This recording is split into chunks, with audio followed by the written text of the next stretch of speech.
People told me that podcasting couldn't get any more cringe. Meghan Markle's archetypes is the pinnacle, they said. Matzo ball soup, adobo, along with your usual kid fare of chicken nuggets and fries and burgers and pizza. Stop! Stop! But I wouldn't take no for an answer. I gazed up at the stars in the sky, and I demanded more of the heavens. More cringe, I say. I can't change the laws of physics. They all thought I was mad. But if there is one thing we can be sure of in 2023, it's that the Earth's most abundant natural resource is delusional narcissism. It's Hilaria. No, it isn't. It's Hillary.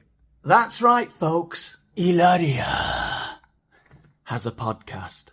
Because of course she does. And so does Alec. Separate. They have separate podcasts. And I have depression. Hi, guys.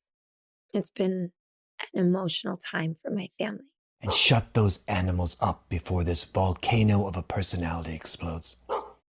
And I do so want to express to you how grateful I am for your support and your kindness and your reason. Quite honestly, I think without it, we would crumble. God, it's amazing what great English Hilaria has picked up after only living for 39 years in Boston, Massachusetts. Born into a family of immigrants, well, descendants of immigrants that came over on the Mayflower. But, you know, I shouldn't joke. Her family have been through a very tough time recently. They're still going through a tough time. I think she just needs to relax, you know, have a day off at the spa, maybe put some of those slices of, how do you say... How do you say anything? Cucumber? Cucumbers. Yeah, that's it. Cucumber on her eyes. You know, relax and what's that thing she always says? Go out there, we can take a deep breath. We can take a deep breath. We can take a deep breath. That's it. Take a deep breath. So thank you so much for being our rock right now. Because I don't feel so strong. Yes, her name is Helena. If you're spending this much time waiting for us, you should know her name. Her name is Helena. Oh, and she gets angry. The American comes out, eh? The old Bostonian. Her name's Helena, you bastards! You know, I'd never properly watched that clip of Alec and Hilaria right after he'd done that thing to that woman. Alec Baldwin is surprisingly smug for a man who's just done that. You should know her name. Her name is Helena. You don't know her name? Come on. Do better, guys. The journos might have forgotten the name of the woman that you manslaughtered. But, you know... I'm not sure you can take the moral high ground here.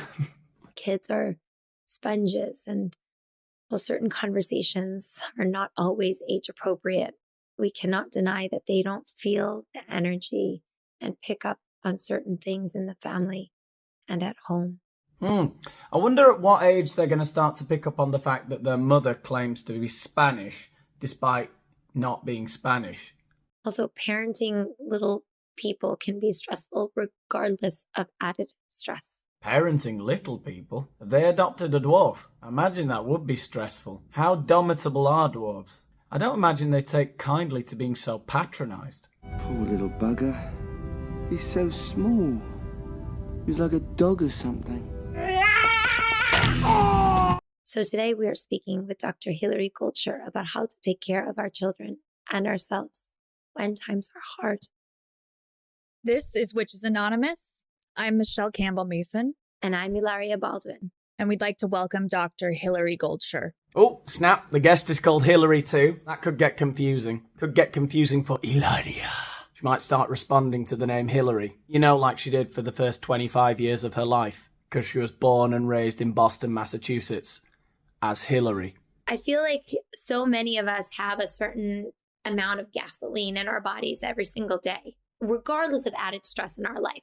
Yeah, Hilaria has a lot of added stress in her life. You know, she's got to run a house with 7 kids. 7 Spanish little miracles. Romeo, Alejandra, Lucia. Imagine having to cook kale chips for 7 little Spanish people. Kale chips that are in the oven.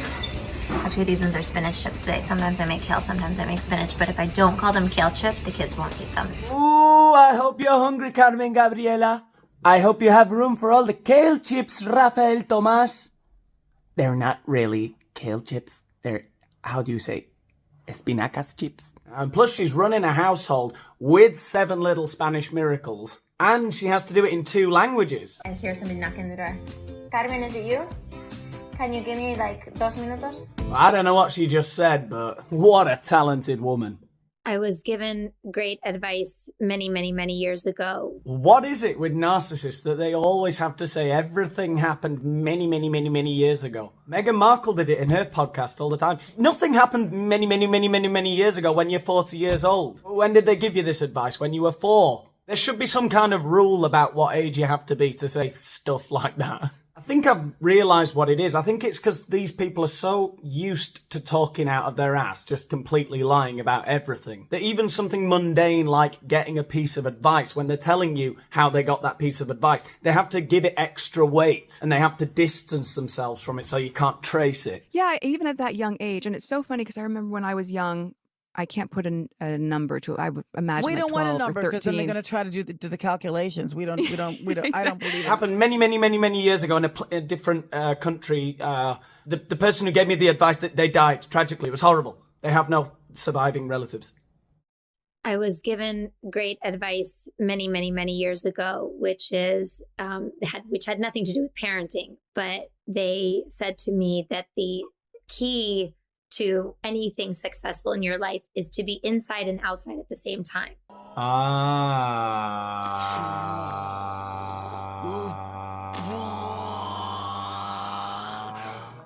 You want to be inside your experience to be able to feel the passion, and you want to be outside to sort of see the perspective and check yourself, as you use that word. And it seems like Hilaria really took that advice. You must be inside and outside.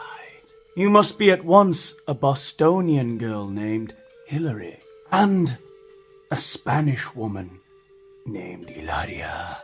And I think I know in my experience being a mom of so many, even though I have, school and resources and, the ability to have friends and people who work with us to help us, I still don't have a lot of time to myself.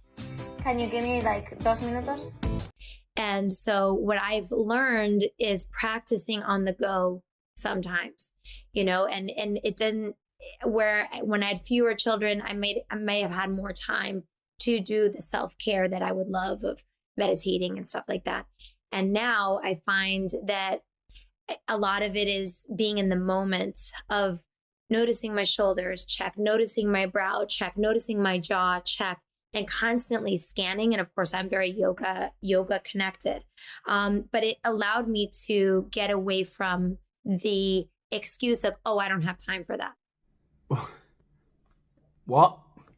See, I think what she's trying to say there is the advice she was given was to be both inside and outside. So notice your jaw. Check. Eyebrows. Check. Is this reality? Check. And so with 7 kids, you'll have less time for meditating. And it's like, well, the time is now when you're living. Yes. See, the time is now when you're living. Don't wait until you're dead. That's what my mum always said. Do stuff while you are alive. No use waiting until you're not alive. Love the little pause between where she finishes and the guest responds. Well, the time is now when you're living. Yes. So the time is now while you're living. Yes. Goethe said, I have the ability to escalate a situation or de-escalate a situation. Ah, that is where you are wrong, young grasshopper.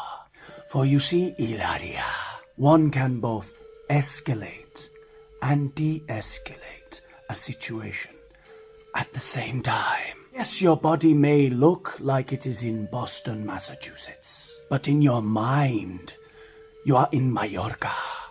Now peel an orange from the inside out. And that's always where I'm like, okay, I have a choice with this. And I don't always make the right choice. Yeah, maybe leading everyone you meet to believe that you are Spanish and then marrying a very, very famous actor. Those 2 choices, maybe one of the choices you could have got away with it, but both of them... But I try to. And that's also just like the beauty of having the liberty within your mind to say, I can take a pause. I don't have to react. I can take a breath. I can wait 5 seconds. We're unwinding. We literally go out there. We can take a deep breath. We can take a deep breath. We can take a deep breath. Well, that's just about all I can take of that shite today. So, entertaining. I think we can all agree it was an entertaining podcast. I didn't get past the introduction, but you get it now. I think we get the gist. You know, a load of vacuous shit about being inside and outside at the same time, being a Bostonian gal and a Mallorcan princess, all wrapped into one, right? Yes. Well, I think I'm just gonna go and unwind and maybe take a deep breath. Okay? I think that's what I'm going to do. Like, share, subscribe, all that kind of thing. I'll see you in the next one.